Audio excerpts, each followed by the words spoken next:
Hello guys पछ video part 1 रे आम पढ़ी भेन पंक्चर किछिटा कथा इक्विपमेंट प्रिपरेशन जाए एबे आम देखा भेन पंक्चर टर्निकेट एप्लिकेशन।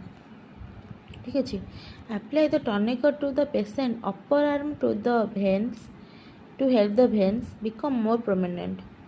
टर्निकेट थाए गोटे ताको बांधिकी पेशेंट ठीक अपर आर्म रो 2 पॉइंट छाड़ी बांधे जमती भेनटा पूरा टोटली आपको जना पड़ो।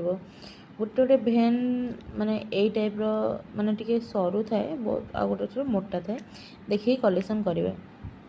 Side selection locate a suitable vein typically in the antecubital fossa inside of the elbow और on the back of the hand. गोटे गोटे आमको जन पचारती भी कि आम कौ भेन रू आम ब्लड माने ड्र करवा तो मन रखिए एंटी क्यूबिटल फोसा और अपर हैंड। ठीक अच्छे तापर skin disinfection clean the skin at the puncture site with an antiseptic such as alcohol and allow it to dry completely. Spirit थी ब्लड कलेक्शन पाखे स्पिरिट थाए कटन टे spray करेंगे तापर ड्राए जिते आम ब्लड कलेक्शन कर भेनटा दे आप फिल करेंगे। फास्ट भेन फिल करेंगे देन टर्निकेट बांध सारापर फिल कर सारापर कटन स्पिरिट नहीं कि धीरे से एमती गोल आकार जगह को क्लीन करेंगे। क्लीन कर सारापर टिके ड्राए होगापी छाड़े। ठीक अच्छे तो नेक्स्ट आसवा needle insertion insert the needle into the vein at a 15 to 30 degree angle ensuring the bevel of the needle is facing up। कही दउची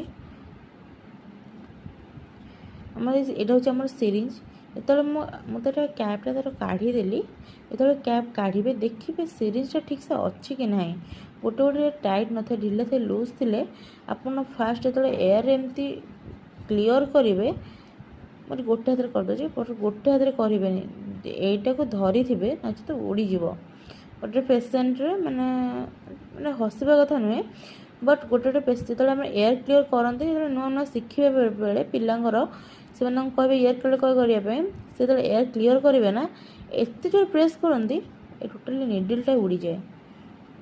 ठीक अच्छे देखिए आउ देखिए कि यार बिवेल जोटि कि पॉइंटा ठीक से फेस अच्छी कि ना ए पॉइंट रे नंबर सहित बिवेलटा को मैच करा पड़ो।